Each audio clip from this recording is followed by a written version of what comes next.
feel? Is there a difference? Well, yesterday I was by myself there, kind of skating. It was morning skate. It was optional. Today it was just a regular practice. We had some drills, like game drills, and it didn't bother me. I didn't go 100%, but I don't. Like I said, I don't want to do anything stupid to not be able to skate tomorrow. And I got extra 1.5 days to heal it. And after 4 or 5 days, it's go kind of quick. Is it one of those where you're able to go semi-hard today and then see how it feels in the morning? I mean, is that the biggest step at this point? Well, I wanted to go tomorrow. Unless something bad happened between right now and the game.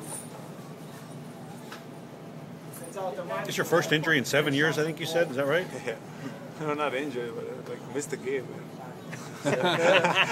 I missed the game. You one of those guys that just hates missing even one game?